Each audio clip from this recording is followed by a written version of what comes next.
So we're going to move on to the Title I Part A within the LEA allocations. The fun part, I like to say. People always wanted to talk about how they're going to give the money away. Although the determining campus eligibility section is a necessary part and should always be done first. It should always be done every year because campuses fall in and out of eligibility. Their rank order can change, and all of that can affect how the LEA makes its allocations to its campuses. So I know that you all have been listening to us for quite a while this morning, and you're probably sort of starting to reach your content overload level. I hope that you have refreshed your coffee so that you can get back to time to learn. We'll just be keeping you here for now for maybe the next hour. And then you'll be able to move on to other things for your day. But hopefully you're ready to move on from the campus eligibility aspect to talk about how we give our money away to campuses. Okay, so campus allocations or determining how much money is going to be retained at the LEA level and how much money is going to be made to the campus allocations. The statute in various sections drives how this is done. Sections 1112, 1113, 1116, and 1117 all have bearing on the LEA reservations and on the campus allocations.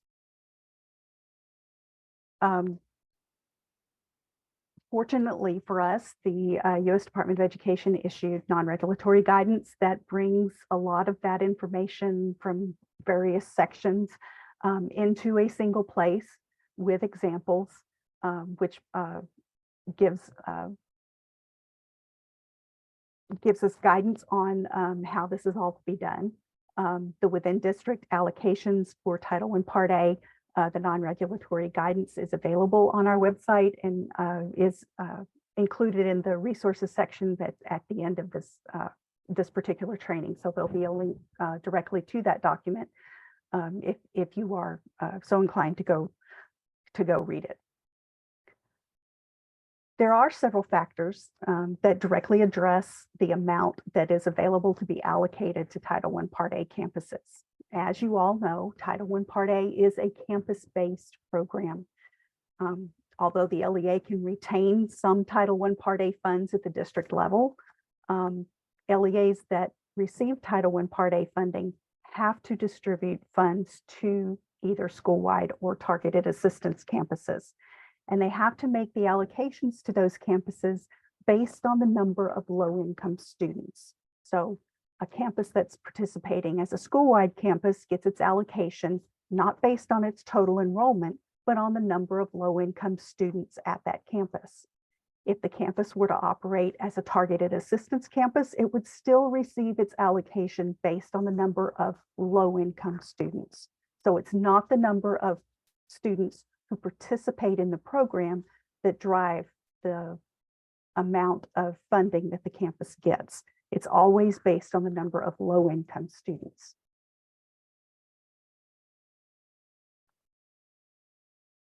Okay, so let's talk about the factors that affect the campus, the amount that's available for the campus allocation.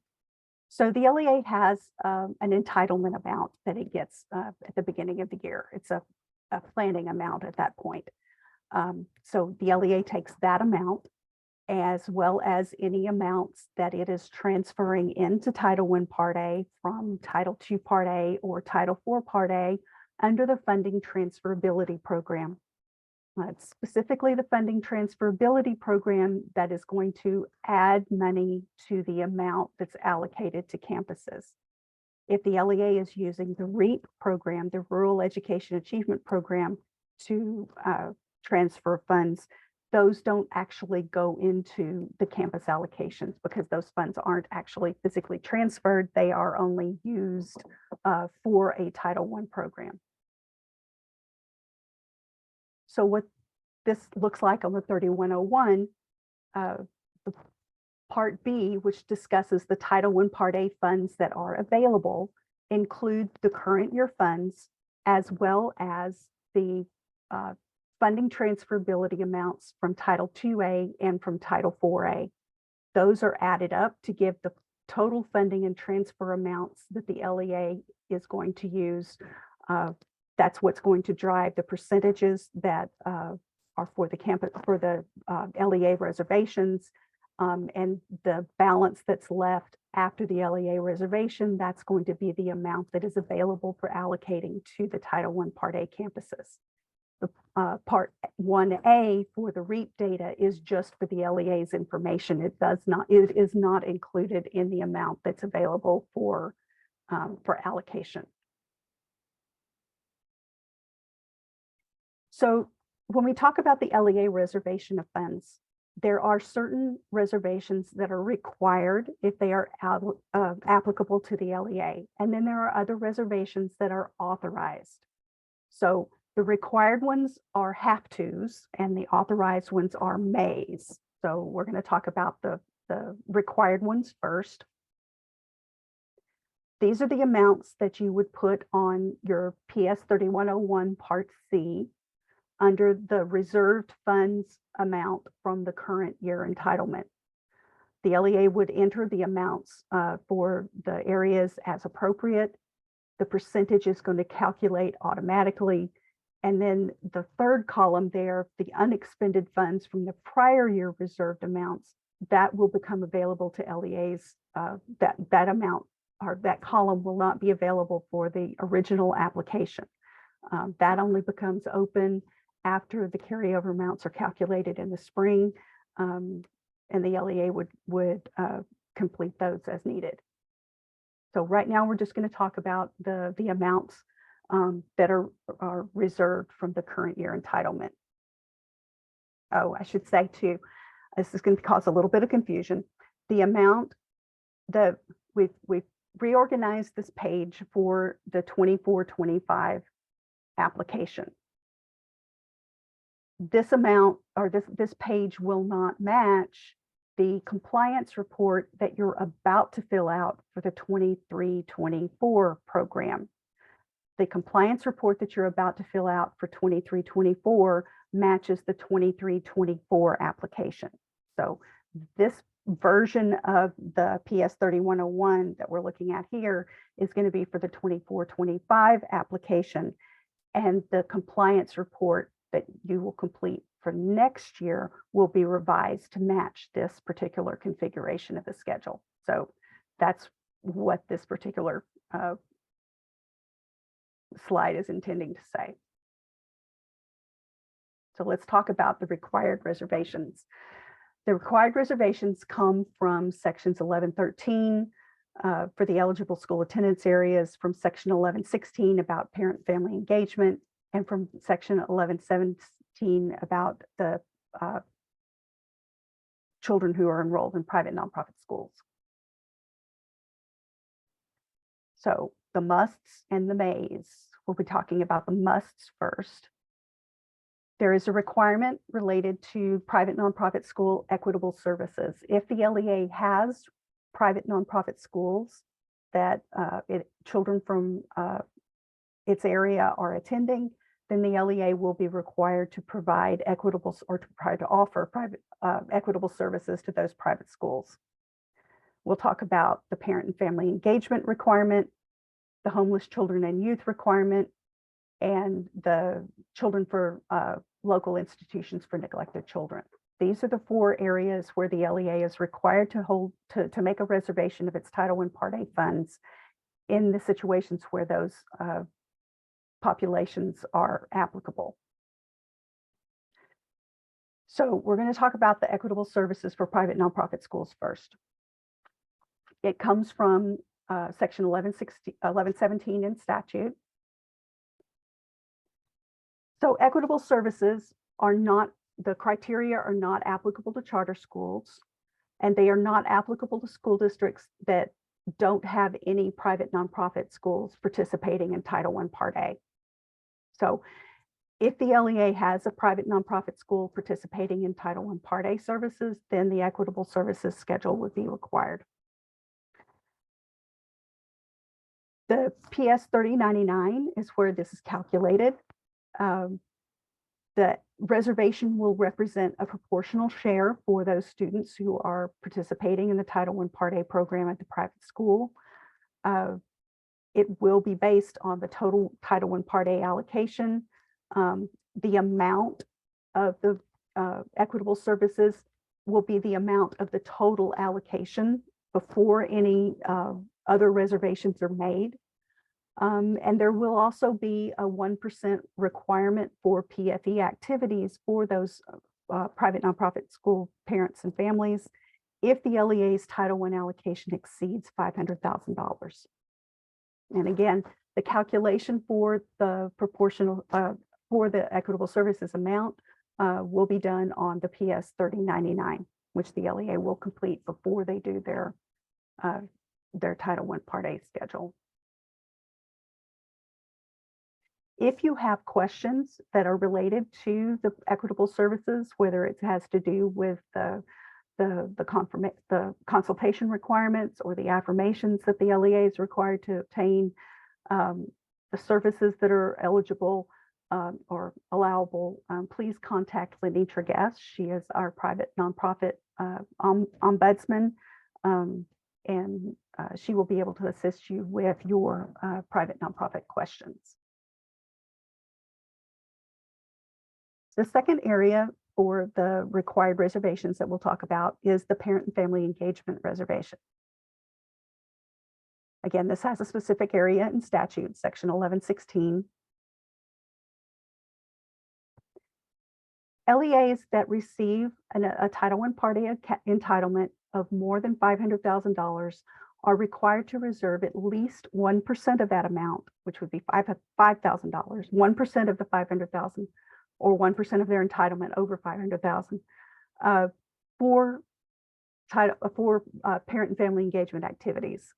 At least 90% of that 1% has to be given or allocated to Title I Part A schools, with priority given to high needs schools. That 90% amount that's allocated to Title I Part A schools, the LEA should track that separate from those schools' regular Title I Part A entitlement. It shouldn't be mixed up with the regular Title I Part A allocation that those campuses receive. The LEA is allowed to retain no more than 10% of that 1% reservation for LEA-wide parent and family engagement activities. It is optional for LEAs that have $500,000 or less in a Title I Part A entitlement. They are allowed to reserve funds for district-wide PFE activities, but they are not required to do so. But again, funds that are reserved, 90% have to be allocated to Title I Part A schools.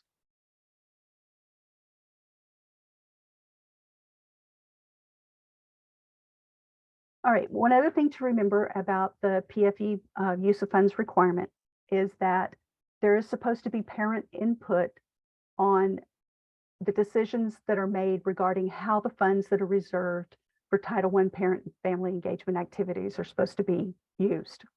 So for the 90% that's distributed to campuses for PFE activities, those PFE activities should be agreed upon by the Title I Part A school, as well as the parents and family members of the children who are receiving services in those schools. Likewise, the 10% for the LEA PFE activities, the 10% that remains at the LEA, those should be jointly agreed upon by the LEA and parents and family members from across the district. So parents are supposed to have input in how the PFE funds are used.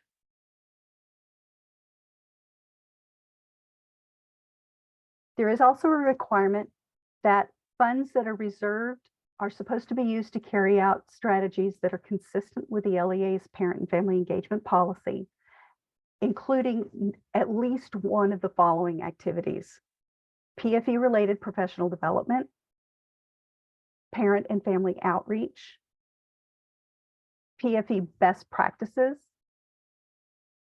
collaboration with community-based organizations, and other activities that are consistent with the LEA's PFE policy.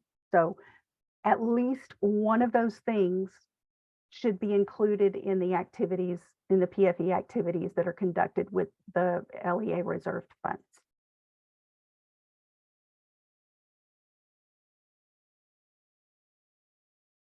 And we had a question, could we allocate 100% of the PFE funds to schools and not reserve any for the LEA activities? That's true. You don't have to reserve, you don't have to retain the 10% at the LEA level. You could allocate 100% of the reservation to campuses, but you would want to be sure that you tracked it so that you could know how much of that PFE reservation was actually spent.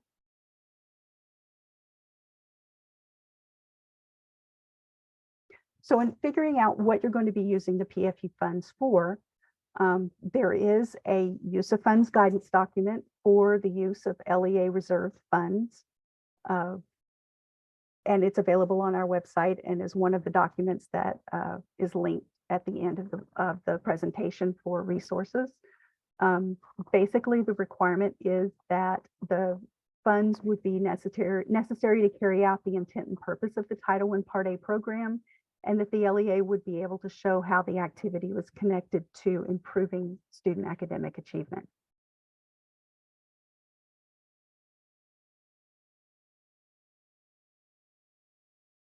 The third required reservation is for homeless children and youth. There is non-regulatory guidance from the U.S. Department of Education about what services can be provided to homeless children and youth through the reservation of funds. There's a wide variety of services available. The funds can be used to provide services that might not ordinarily be provided to other Title I Part A students. But the requirement is just that it be reasonable and necessary, and that it be a last resort when funds or services are not available from other public or private sources. We have recently developed a worksheet for LEAs to use in determining the amount of Title I Part A funds that should be reserved for homeless children and youth.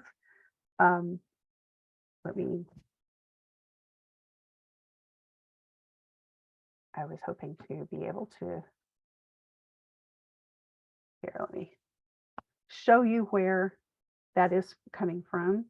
If you go to the Title I Part A, the TEA website, the tea.texas.gov, and mouse over the Finance and Grants tab, you will see the federal program compliance link that becomes available. You scroll down past the COVID information and click on Title I Part A Improving Basic Programs, and scroll down to TEA resources on the right-hand side. You will see a guidance and worksheet to determine amount of Title I Part A homeless reservation. The USDE requires that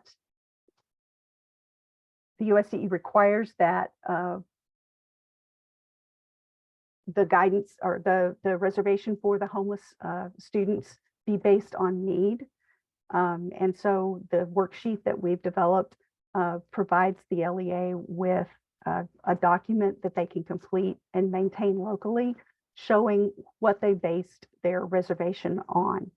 The LEA doesn't have to use that worksheet. They can use another method of showing that they have based their reservation on need, but it is an option for them to use. It is just a requirement that the reservation be made based on the needs of the homeless students.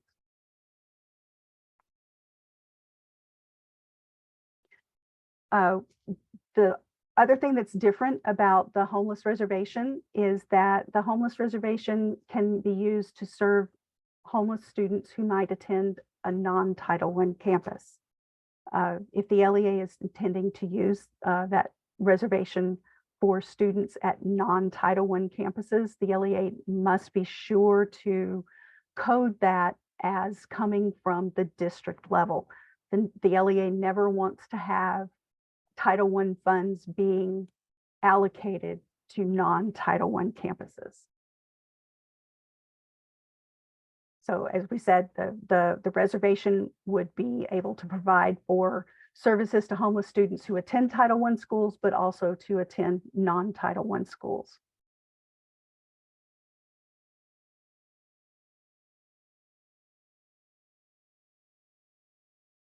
And again, the reservation would be based on a needs assessment for homeless children and youth.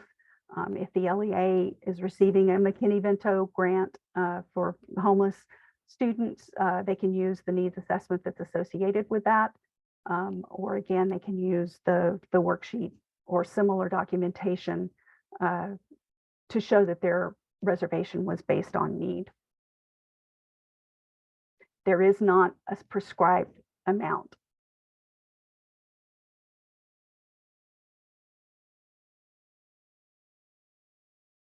And again, the use of those funds would need to follow the requirements for the use of funds reserved at the LEA level. And again, the non-regulatory guidance from the U.S. Department of Education, we've replicated that on the guidance for the worksheet to help districts understand what types of activities and what types of services might be allowable to benefit homeless students. But keep in mind, it has to be reasonable and necessary. And the LEA also needs to be providing those services from other sources if they are available, and to use their Title I Part A funds as a last resort for those services. The fourth area for the required reservations would be for children who are in local institutions for neglected children.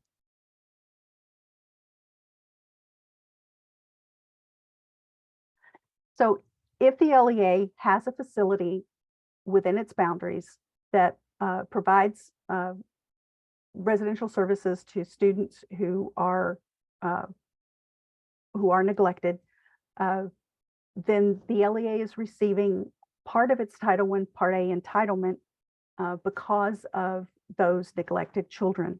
That's why if the LEA has such a facility within its boundaries, the LEA is required to provide services to those students, either through a regular campus allocation in a situation where the LEA or the charter school might be actually operating a campus at the facility for the neglected.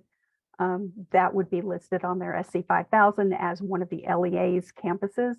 And so the LEA's campus would get a campus allocation for Title I Part A. They would indicate that they were serving those students through a campus allocation. If they don't have a campus at the facility and they are just providing services to those students at the facility through additional tutoring or other services, then those would be provided through a reservation at the district level as opposed to a campus allocation. But services to the neglected children have to be provided one way or the other, either through a campus allocation or through a district reservation, in order for the LEA to continue receiving those neglected share. If the LEA does not serve the students who reside at such a facility, the LEA would have that neglected share removed so that it would go to an LEA who was providing the services, or so that other third-party arrangements could be made. But the LEA would not be allowed to retain its neglected share if it is not providing services to those neglected students.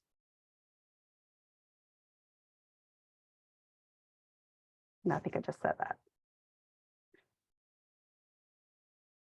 And again, the use of funds document is available to assist LEAs in determining what types of activities can be provided with those reserved funds. So those are the required reservations. And we'll talk a little bit now about authorized reservations, the things that LEAs may reserve funds for. So LEAs may reserve funds to provide services to students residing in facilities for delinquent children. Those are children who've been adjudicated. The LEA is probably receiving Title I Part D Subpart 2 funds for those to provide services to those children, but they can provide additional services with Title I Part A funds if they so choose. They may reserve funds to do that. The LEA may reserve funds to provide for the administration of the Title I Part A programs, whether that's for the Title I Part A program at the public school, the program at the private school, if it's applicable, or for programs at the facilities for the neglected or delinquent. And then there are other authorized activities in the areas of early childhood education, school improvement, and then sort of a catch-all coordinated services category where the LEA could be providing coordinated services such as a Title I Part A summer school or district-wide professional development to its Title I Part A teachers and other staff. So in terms of allowable use of Title I Part A funds and unallowable uses of Title I Part A funds, allowable uses of Title I Part A funds would be on school-wide program campuses, targeted assistance campuses, or on any campus which has homeless children and youth. And like we mentioned earlier, if the LEA is providing services to homeless children and youth on non-Title I campuses, the LEA wants to be sure to code that at the district level. The district never wants to be allocating Title I Part A funds to non-Title I Part A campuses, because that will be an audit exception. So it's not allowable to use Title I Part A funds on skipped campuses or on campuses that are not served or on Title I campuses that are not eligible. So Title I funds can only be allocated to school-wide program campuses and targeted assistance campuses, or from the district level used for campuses for homeless children and youth, or where campuses where homeless children and youth are attending. Okay, so I have an example here for an LEA that's making Title I Part A reservations. So this LEA has a total Title I Part A allocation of $5 million. $4 million of it is from their Title I Part A entitlement. $750,000 are transferred in under funding transferability from Title II Part A, and another $250,000 is transferred in from Title IV Part A, giving them a total of $5 million that is available for the LEA reservations and campus allocations. So what we're going to do here is the first thing that we're going to look at the first step, which would be if the LEA has private school equitable services. So step one, the LEA has private school children. 10% of the children from low-income families who reside in the LEA's public school attendance areas attend private schools. So their proportional share for this is going to be $500,000.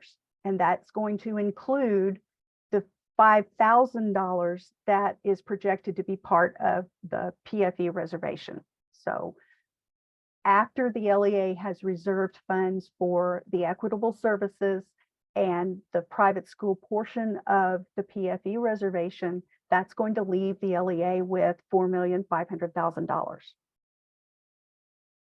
So now we're going to look at parent and family engagement. So because the LEA had more than $500,000, it's required to reserve 1% at least of the LEA's total Title I allocation.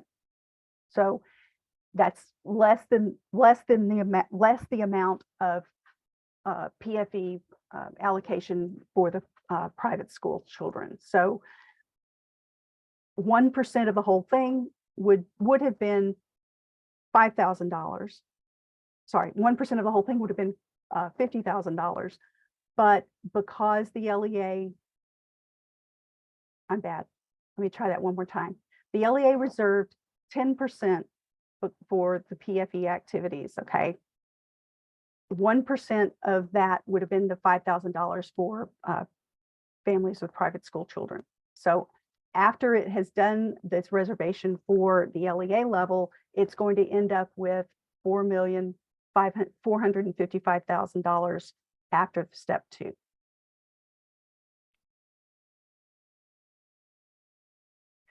For homeless students, the LEA, based on its need, has decided it's going to reserve $525,000 for homeless students. So it's going to take the amount out for the reservation for homeless students.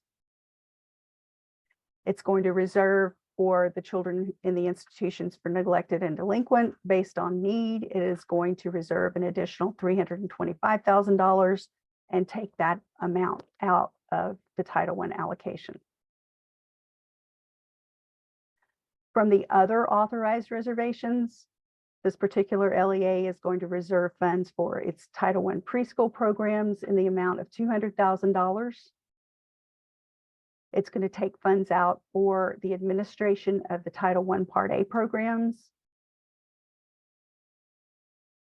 And that's going to leave a total of $3 million that it's going to now allocate to its campuses.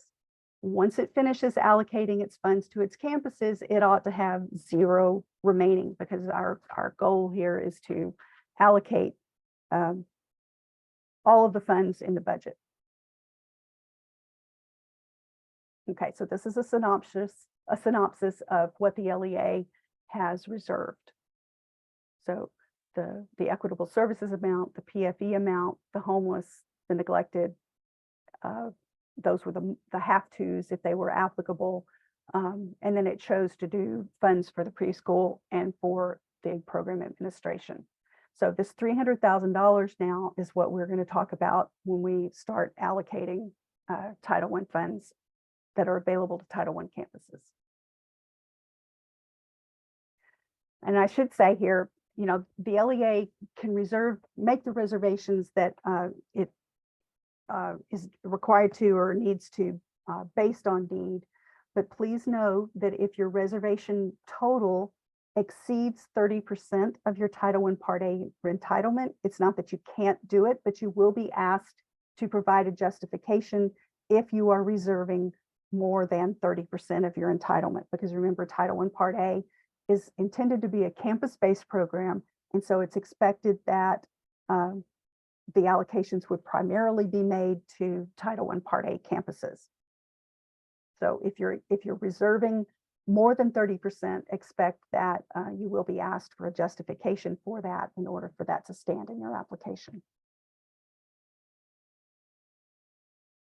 So we've taken care of, we're down now to step 5. That's what we're on to now. We're going to take a brief break. Let's call that maybe 5 minutes, and we'll be back in just a little bit to wrap up with the Title I Part A allocations. So yeah. All right, so now we're to the fun part about actually allocating funds to eligible campuses. This is always what everybody wants to do first, but all that other stuff is necessary. So to allocate funds to eligible campuses, the LEA determines the amount of funds per low-income student that it wants to use. You know, there is a fair amount of flexibility that the LEA has in determining that amount. So whatever that amount is, they're going to multiply that amount by the number of low-income students on the campus that they're allocating funds to, and that is their campus allocation. So the per pupil amount times the number of low-income students equals the campus allocation. That's a general rule of thumb. So for example, this particular LEA decides that it wants to allocate $1,500 per low-income student. So if it had 250 total students with 78% low income, their number of low-income students, their number of low-income students is 195. So they would take the 195 low-income students and they would multiply it by the $1,500 per low-income student, and they would get a campus allocation of $292,500 for this particular campus. So that's sort of just in general how the allocation calculation works for the campus. The low income, or the amount per pupil per low income student multiplied by the number of low income students gives you the campus allocation. Now, the LEA can choose to either allocate funds on an LEA-wide basis, in other words, to do it the same way for all of its eligible campuses, or the LEA can choose to allocate funds based on grade span, or if the LEA is choosing to serve a campus that's below 35% low income, the 125% special allocation rule is going to kick in, and there are a couple of other things that we'd have to consider. So we're going to go through examples for each of these situations.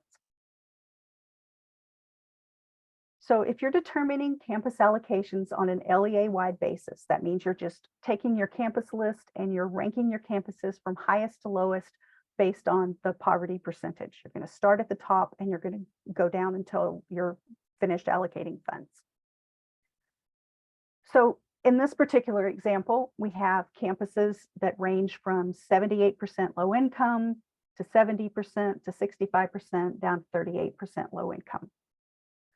In this example, the LEA is choosing to allocate a different per pupil amount based on the poverty percentage, and that's fine. The LEA could have used the same amount for all of its campuses, but if it wants to reduce the amount as it goes down the list, that's okay too. As long as they are not allocating a higher per pupil amount to a lower poverty campus. So the LEA can choose to allocate $1,500 for its 78%, $1,100 for its 70%, and $800 for its 65 and 38% campus. That's fine. So what this might look like on your spreadsheet, I've got my campus lists by name.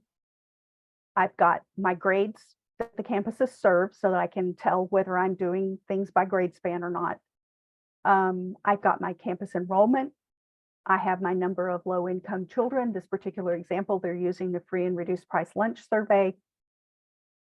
And there is their poverty percentage. So you can see that we have grouped this particular LEA's campuses by poverty percentage, highest to lowest. And the LEA's poverty percentage is down here at 36.2%.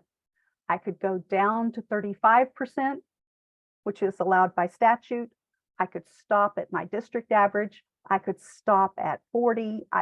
The LEA can determine how far down this list it wants to go until it gets down to its LEA percentage or 35%, whichever is lower. So we're gonna determine what the per pupil allocations are so that we can then determine what their campus allocation is. So based on the poverty percentage, the LEA low income percentage,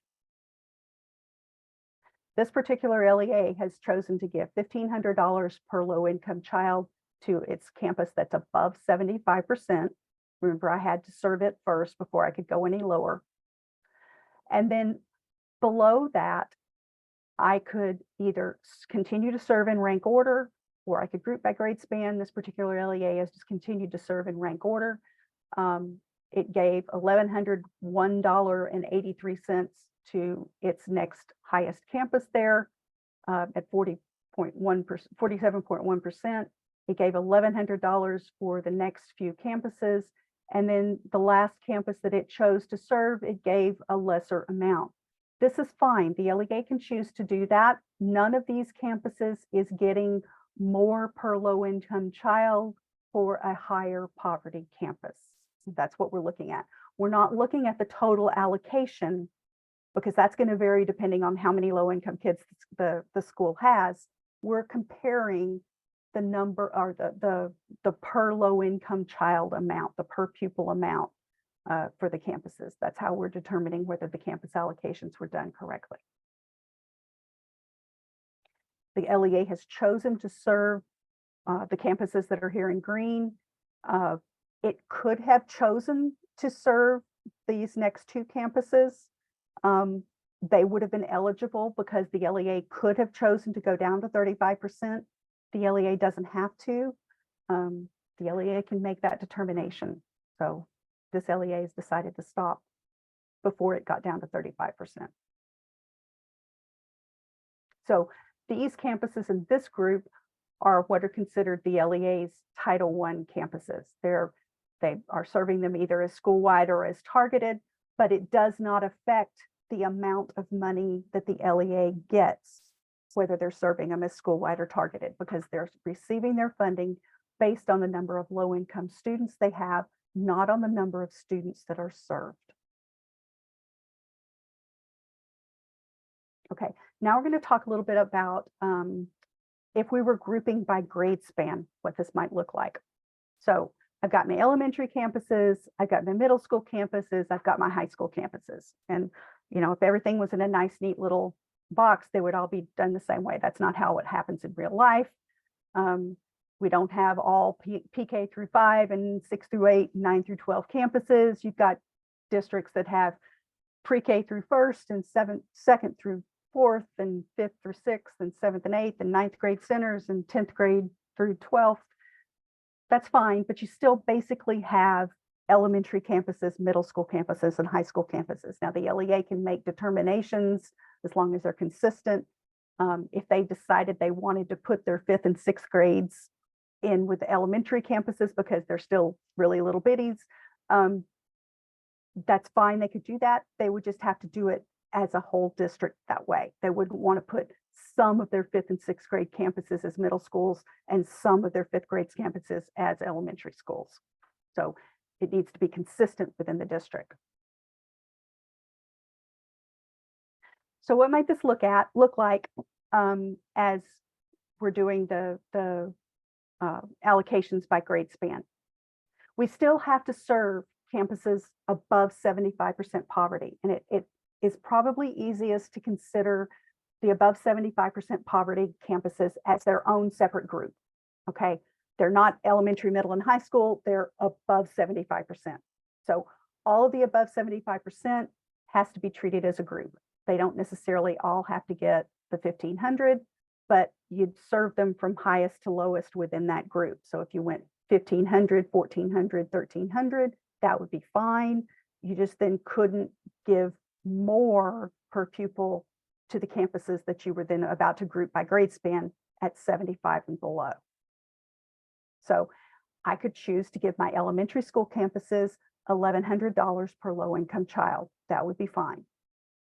I could give my middle school campuses $900 per child. That would be fine.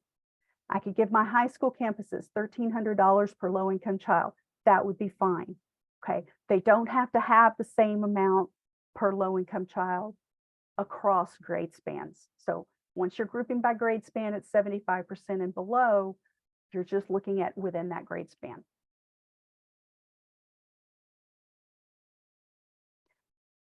So as long as everybody, all of the grade spans are below the amount that you gave the above 75% poverty group, that would be fine. Now, in this above 75% poverty group, I could have elementary campuses or middle school campuses or high school campuses, and they're just in that above 75% poverty group. They are not also grouped within these grade span groupings from 75% or below. That's why I said that the above 75% poverty group is basically its own separate group. And then you group by grade span for 75% and below poverty.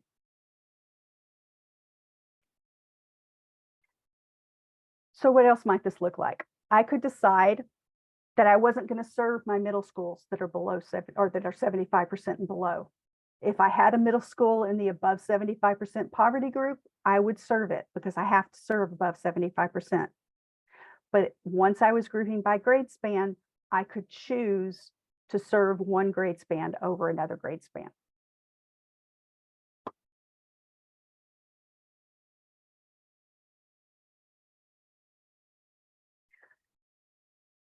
So let's see, what else was this going to be? So I've got a campus that's above 75% poverty. My middle school campuses, okay, now I'm serving them again. So I'm serving a 75% and 60%, they're getting 1,000, 40% can get 800. So see, I can make a gradation in the per pupil amount within a grade span, and that's okay. So here in this particular example, I've got my above 75% poverty group at 1,500. I'm serving my elementary schools. I'm going a gradating down as I go down in low income percentage. That's fine. My high school percentage, I'm going down. That's fine. Some of you are going to be really sharp and you're going to tell me, wait a minute, I've got a 72% campus and I've got a 75% campus, and my 72% campus is getting a higher per pupil amount. You're right, they are. But once I'm grouping by grade span, remember, I'm allocating funds within the grade span. I don't have to look across grade spans. So this is still an acceptable way of allocating funds.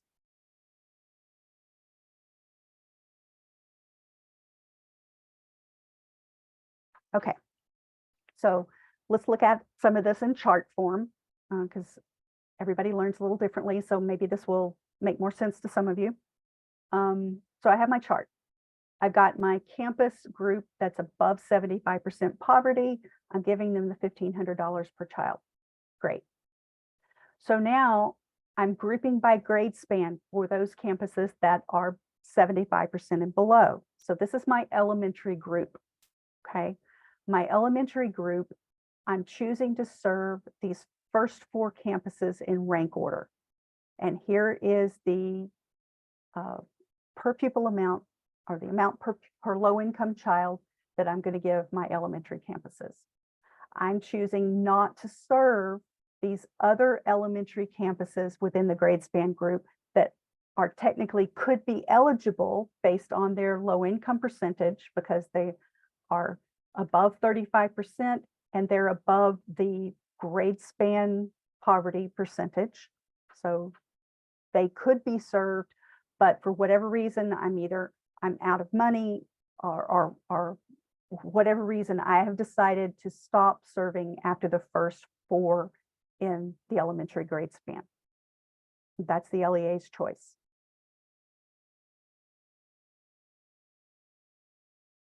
Okay, so here is the high school. I've decided I only have 1 high school in this group. So I can serve it. It doesn't matter what the poverty percentage is of this high school. If it's 75% and below, and there's only 1 of them, I can choose to serve that grade span. And so it would be an eligible campus. And here I've given it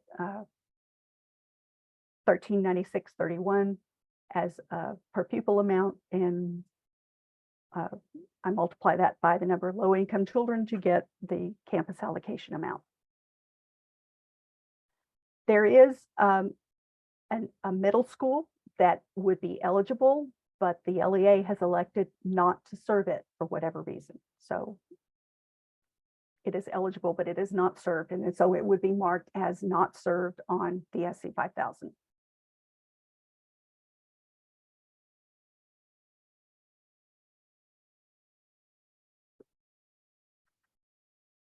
Okay, so here's another example. I have schools above 75% poverty. There could be like 2 schools. There could be a middle school up here with this campus. They could both get $1,500. We could have one of them getting the higher ranking one getting $1,500 and the lower ranking one getting $1,400. That would still fit within this particular category because it would still, both of the campuses above 75% would be getting more per pupil than any of the campuses that are grouped by grade span.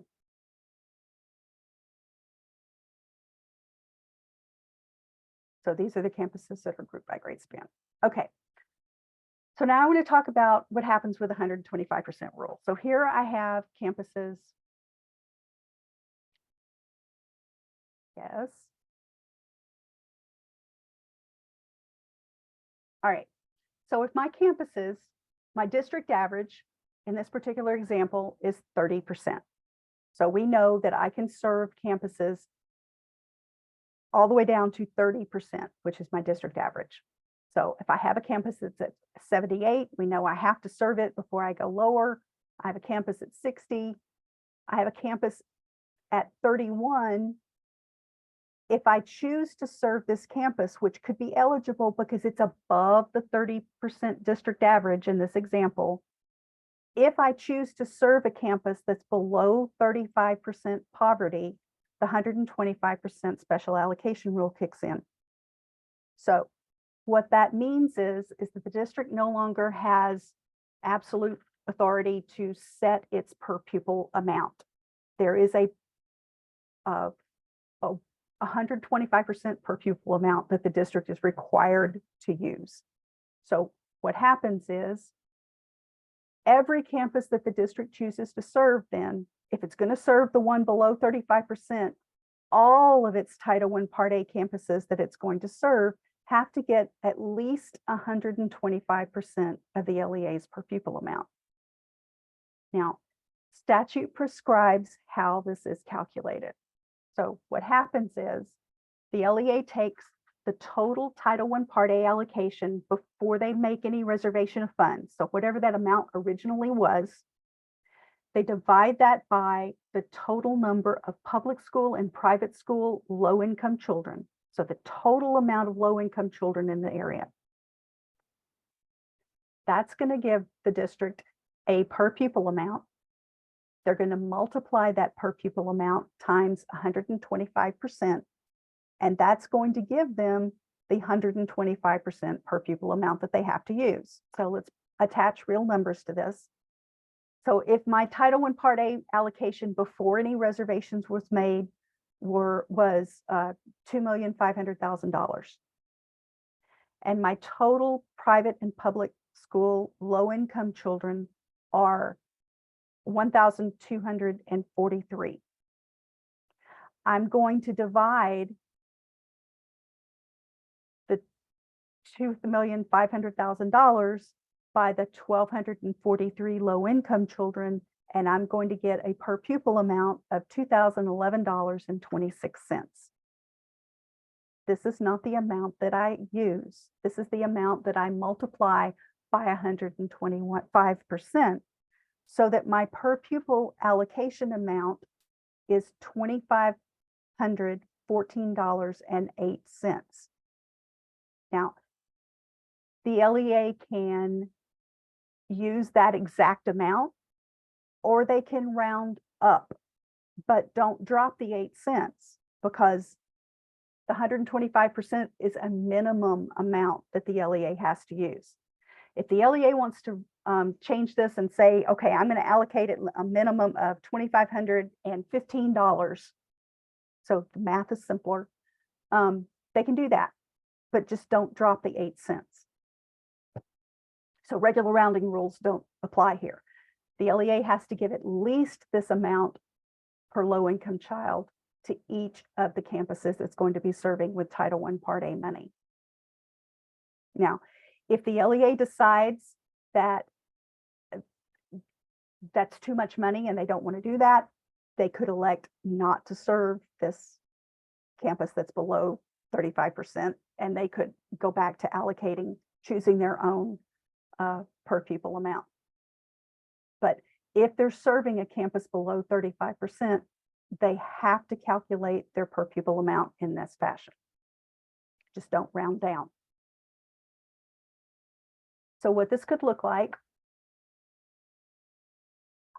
this particular LEA is serving a campus at 35.3, a campus at 23.5, a campus at 23.3, a campus at 21.1. Their district average is at 18.4, so I could have gone down 3 more campuses, right? You look at this last one that we are serving, they're not getting as high a per pupil amount as their 125% rule would say, okay? But it's the last campus that they serve. And if the LEA determines that a reasonably effective Title I Part A program can be operated at that campus for that per pupil amount, times its low-income children, the LEA can give a lesser per pupil amount to the last served campus. Just because it didn't have enough to give it, rather than not serve it at all, which would be their other option, they can give what they have left and provide a Title I program with the lesser amount. But those other two campuses, they are not serving, even though they technically would have been able to serve them if they had gone all the way down to the 18.4 that the district average was using. Okay. There's a related exception to this. So if the LEA is using supplemental state or local funds, and if the amount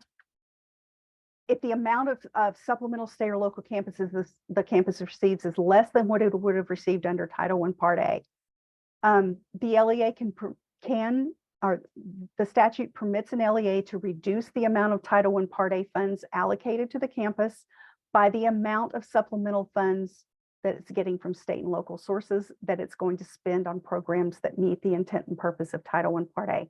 So if they are using their state comp ed funds to operate a Title I-like program on a campus, the LEA could reduce the amount of Title I funds the campus would have received by that amount of supplemental state funds that the campus is getting for its Title I-like program. This doesn't happen often. It's just a flexibility that the LEAs have.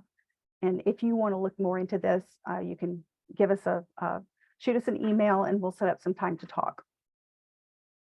So basically we've been through, Jaime talked about determining the poverty counts, ranking and identifying the eligible campuses, and I've kind of gone over the allocating funds. I'd like to take a few more minutes. I know I'm going over time, but we talked about that. I'd like to take a few more minutes and talk about what kind of monitoring we have been doing on the SC 5000 and also on the random validations that we did this last year on campus allocations, because we did find some things that districts might be interested in knowing. So we conducted a desk review of the Title I Part A campus selection schedule. And I wanted to share the rationale behind why we did that, what the scope of the review was, what the data process we used, the timeline that we did our review in, what the correction process was for LEAs that had deficiencies, and what the review results were. So since we have streamlined the negotiation process, grants administration doesn't look at all of the schedules anymore. So the SC 5000 was no longer part of the review process that the applications went through before the NOGA was issued. So because of that, we felt like we needed to provide some sort of desk review to ensure that LEAs were not making a mistake in serving campuses that weren't eligible for Title I funds, because we start talking about money, and when there are mistakes with the money, you risk having to pay things back, and we didn't want to put LEAs in that position. And we also wanted to be able to show that we were providing compliance and oversight to prevent the use of Title I Part A funds on campuses that weren't eligible. So the scope of the review included reviews that checked Title I Part A campus eligibility. We looked at school-wide program campus eligibility. We looked at queries that would help us determine whether the rank and serve requirements were being followed. And we also did a review of the supplement not supplant statement of exemption to be certain that LEAs that claimed those statement of exemptions were in fact actually eligible for them. So the data review process, we had all of the LEA and campus SC 5000 data in our pool of data that we evaluated. And what we did was we ran various data filters that were determined by the type of review we were trying to do. So, for example, if the data filter that we would use for determining Title I Part A campus eligibility, we looked at campuses that had an enrollment of 1,000 or more, campuses that had a school-wide program or a targeted assistance program status, and campuses that had low income percentages below 35% and below the LEA low income percentage. One of the things that we wanted to do was to be sure that LEAs that use the one-year transition as one of their eligibility options, we wanted to be sure that they were eligible for that they hadn't used it the prior year for that campus. We wanted to be sure that there wasn't any other way that we could see that a campus might be eligible. So we just sort of sliced and diced the data to be sure that we were trying to pick up any anomalies related to campus eligibility. We did the same kind of thing for the school-wide program campus eligibility. So we looked at campuses that had school-wide program status with a low income percentage that was below 40%. We wanted to be sure that they either were school-wide from the previous year or a previous year, or that they had school-wide eligibility EdFlex waiver indicated. For the rank and serve requirements, we looked at LEAs with an enrollment of 1,000 or more, and campuses that had a not served status, as well as campuses that had a low income percentage of greater than 75%, because if there was a campus with greater than 75% and it was marked as not served, we wanted to be sure that the LEA wasn't serving any campuses below that not served campus, because we didn't want them to be running afoul of the rank and serve requirements. And the statement of exemptions, we reviewed all of the LEAs that reported that they had a statement of exemption to be sure that they had a valid reason for that exemption. The way the timeline for this worked last year, the consolidated applications were all due by September 1st. We exported the data after that date so that we had as much of so that we had all of the application data there. We reviewed the data in the October to November timeframe. And then by November 30th of the year, we were notifying LEAs that had discrepancies in the application that we were able to identify. So we worked with LEAs to submit a draft amendment for a copy of their draft amendment through the work app so that we could verify that the changes that they were making on their SC 5000 was going to correct the issue without creating another one. So we got that done by December 15th. That's when we asked for the amendments or the draft amendments to be submitted for review. We reviewed those in December and January, and the LEAs were able to submit their amendments in e-grants in the December and January timeframe. Those amendments were able to be closed out so that they were out of the way before the carryover process got implemented. So we've done this kind of review for, I think, the last 2 years. In 22-23, we had 72 LEAs that we identified that would have some kind of an anomaly related to their campus identification. There were 112 campuses involved in that. In the 23-24 school year, that number had dropped down to 69 LEAs. That's even though we had added the statement of exemption review to that process, because last year was the first year we had done that. The number of LEAs dropped. The number of campuses was increased slightly, but it was still, ballpark about the same thing. So we hope that with the edits that we've put into the SC 5000 and just with the training emphasis that we've been able to give to LEAs on this process, that we have fewer our goal is to have fewer and fewer LEAs with fewer campuses having issues on their SC 5000. Among the issues that we found dealt with the data that was reported, so the data quality, campus eligibility issues, again, the school-wide program, the rank and serve requirements of the statement of exemption. The data reported issues we found were that the LEA, some LEAs provided the LEA low income percentage as the low income percentage for all of its campuses. We knew that wasn't going to be right. We had some LEAs that had issues with the data entry. So instead of putting the low income percentage in as like 85.44%, which is what we would want, they had entered it as decimals so that they were showing 0.8544%, and that's not the same thing. So we're wanting 85.44% to be entered as 85.44, not 0.8544. So that's just a small detail, but it does matter.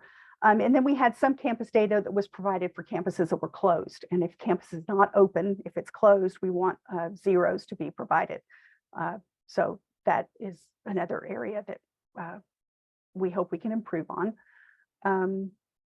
In terms of the Title I Part A campus eligibility, we had feeder pattern being selected as the basis of eligibility in error because the campus was actually eligible on its own as opposed to as a feeder pattern. So the feeder pattern wasn't always selected accurately. We had feeder pattern selected as a basis of eligibility when a campus wasn't necessarily a secondary campus. Feeder pattern is only allowed in statute when it's talking about an elementary school feeding into a secondary school. So a middle school could be made eligible based on a feeder pattern from an elementary school, and a high school could be made eligible based on the feeder pattern from the elementary schools that fed up into it. But you couldn't go from a primary school to a 3 to 4 campus to a, so it had to be the elementary school feeding into a secondary school. And then sometimes they set a feeder pattern percentage, but then they didn't actually enter the feeder pattern percentage. They might have kept the original one. And we want to be sure that if a feeder pattern is used, the feeder pattern percentage is actually what is reported, because that is what the LEA should use to allocate funds to that campus as well. So if you're using the feeder pattern to determine campus eligibility, then you use that feeder pattern to project the number of low-income students for that campus and allocate based on the feeder pattern number of low-income students. And then there were some instances where the individual programmatic waiver was selected under Title I eligibility in error because we knew that originally because there were no LEAs that had an individual programmatic waiver last year, so there should have been nobody selecting that.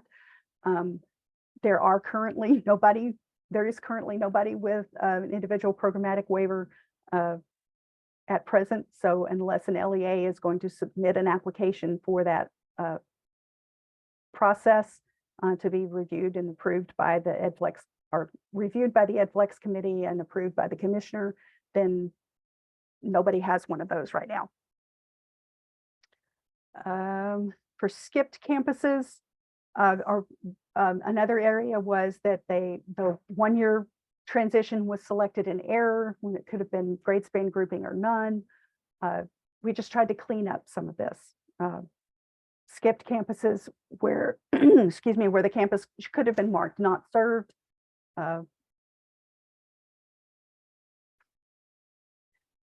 Where school-wide previous year was selected instead of the EdFlex waiver. We just tried to clean all of those little things up because we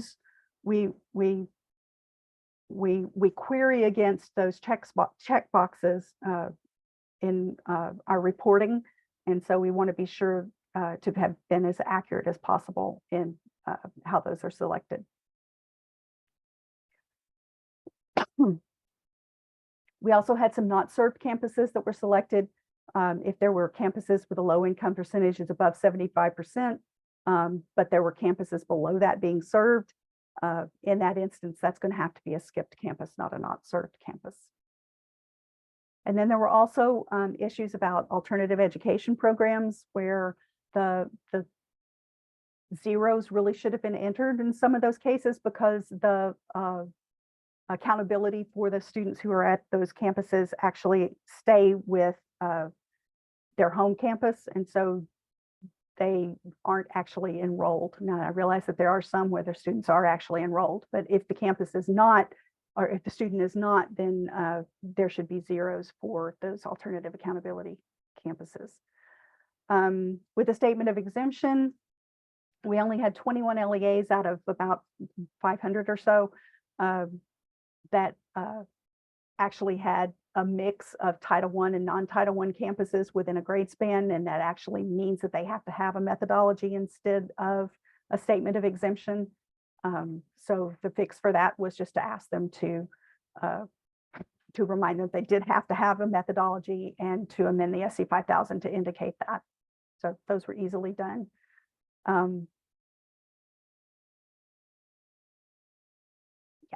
so then there were cases where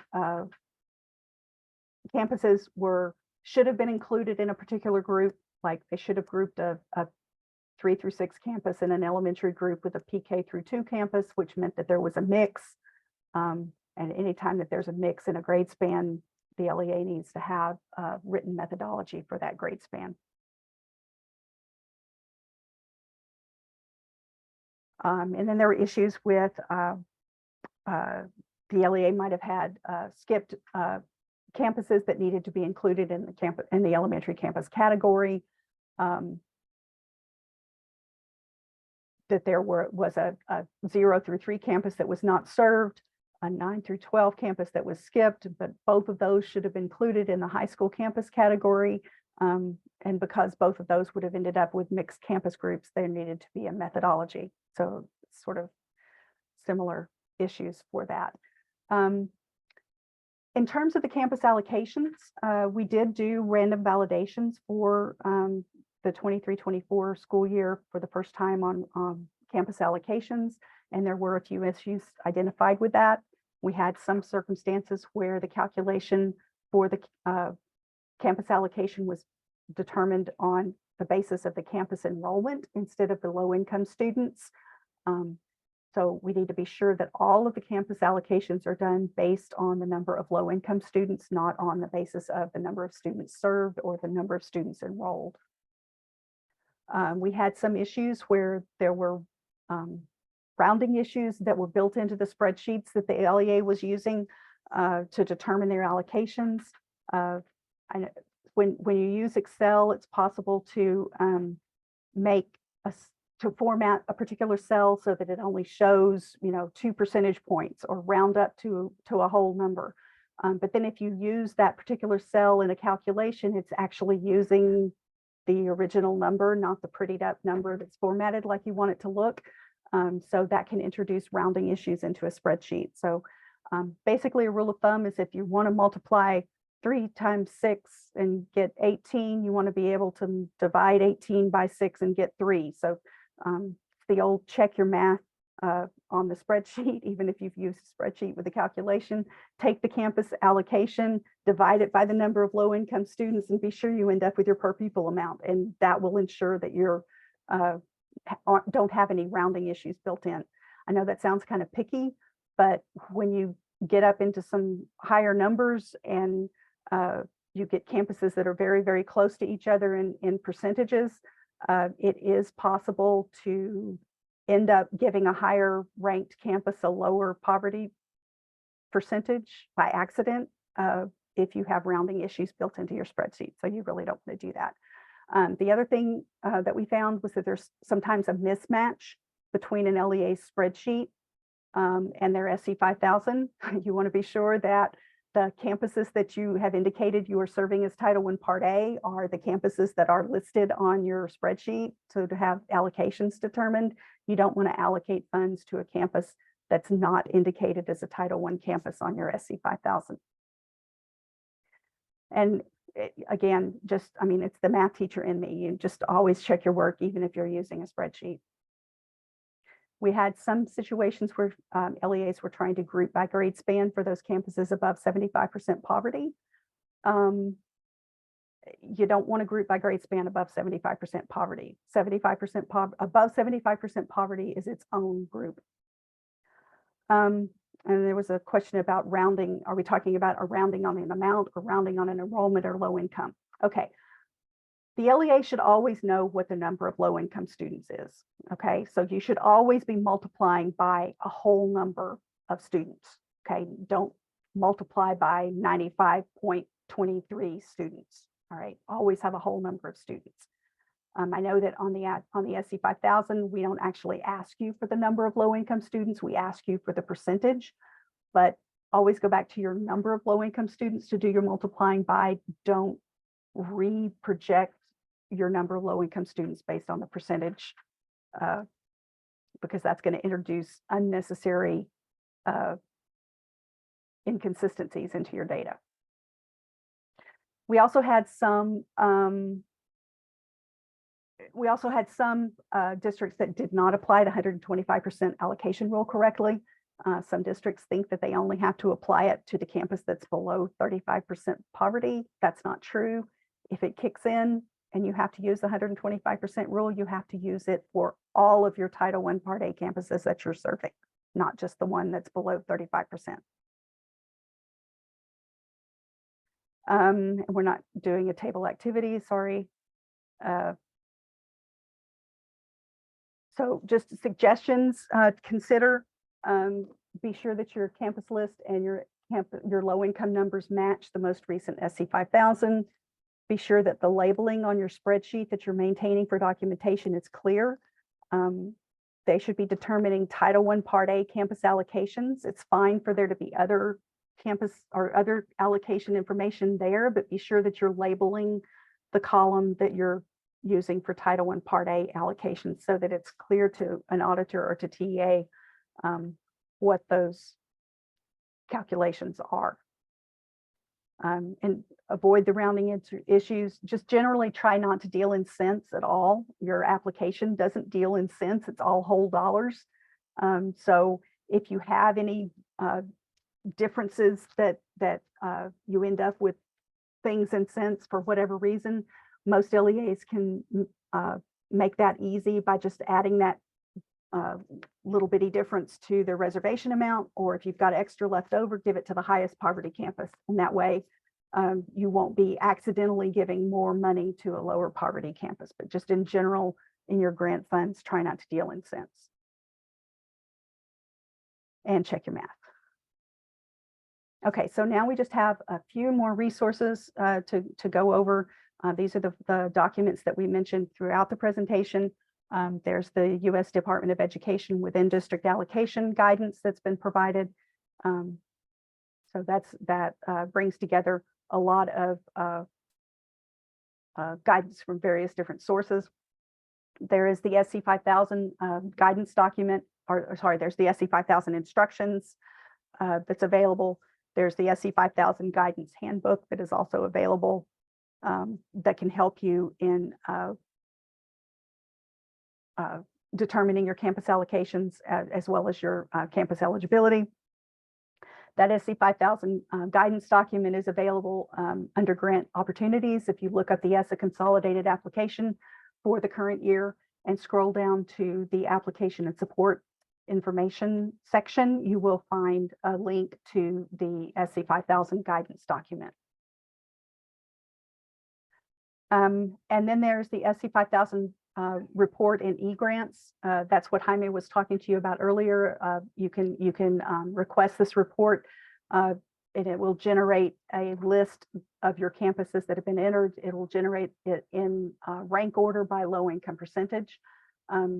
It can be very handy to use even for those districts that don't have a lot of campuses. I know that when you're looking at your SC 5000, you can only usually see what, 3 or 4 or 5 campuses at a time. You can see more than that on one page in the report. And so if you sometimes it's just easier to get a high level view of what your situation is and your rank order for your campuses. Other resources include your Regional Education Service Center staff. They have been trained through this process. If they have questions still after you all talk with them, they know how to get in hold of us. You're welcome to work with them, and us. So please discuss the issues with your Education Service Center staff. They can be a big help to you. There is also a composite. There is a frequently asked questions document for Title I Part A that's organized by topic area. I think we're over 400 questions, probably more than that now. We'll be updating this again before the end of the summer to add more that we've gotten during the school year, but there are already hundreds of questions there that may address issues that you are having. Okay, it says 382, but that was like 2 years ago. So yeah, it's probably more than that now. Please take the opportunity to provide us feedback on this training. We know that different people learn different ways. We would love to be sure that we are meeting your needs in terms of the training. I've dropped the link into the chat so that you can access it that way. If you prefer not to use the QR code, please use the Title I Part A event name and let us know if this type of training is meeting your needs. If there is other additional training subjects that would be of use to you, please let us know that as well. And I will then also share, I think it's our contact information. Yes. If you have a question that we haven't been able to address today, I mean, Jaime's been keeping up, but if you have questions that occur to you afterwards or as you're filling out your applications and something comes up, please feel free to shoot us an email. Email is probably the most efficient way of getting a question to us. We can check that sometimes when we're not able to check our phones, but we would love to hear from you. And thank you very much for your attention today.